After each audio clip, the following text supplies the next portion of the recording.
பிரதமர் மோடி தலைமையிலான மத்திய அரசு டீசல் ஏற்றுமதி வரியை லிட்டருக்கு ரூபாய் 14ஆகவும் விமான எரிபொருள் ஏற்றுமதி வரியை லிட்டருக்கு ரூபாய் 12.5ஆகவும் உயர்த்தியுள்ளது.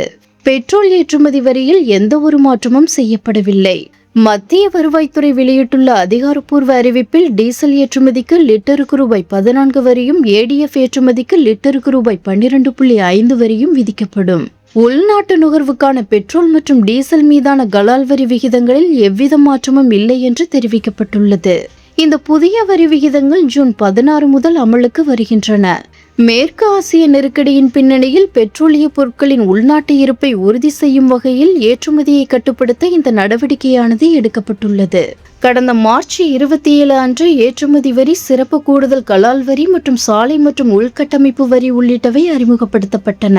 இந்த வரி விகிதங்கள் 2 வாரங்களுக்கு ஒருமுறை திருத்தப்படுகின்றன.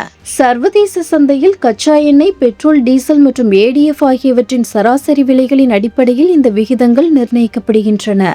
இதனிடையே நாட்டில் பெட்ரோல், டீசல், எல்பிஜி மற்றும் இயற்கை எரிவாயு ஆகியவை போதுமான அளவில் இருப்பதாக பெட்ரோலிய அமைச்சகம் உறுதியளித்துள்ளது. எனினும் பெருநிறுவனங்கள் மற்றும் தொழில்துறையினர் மொத்தம் வாங்குதலை குறைத்து சில்லறை விற்பனை நிலையங்களில் நேரடியாக வாங்குவதால் சில இடங்களில் விநியோக நெரிசலும் ஏற்பட்டுள்ளது.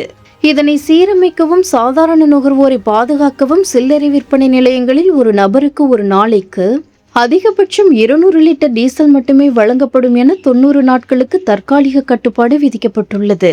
மேலும் பொதுமக்களும் தொழில்துறையினரும் எரிசக்தியை பொறுப்புடன் பயன்படுத்துமாறு அமைச்சகம் வேண்டுகோள் விடுத்துள்ளது.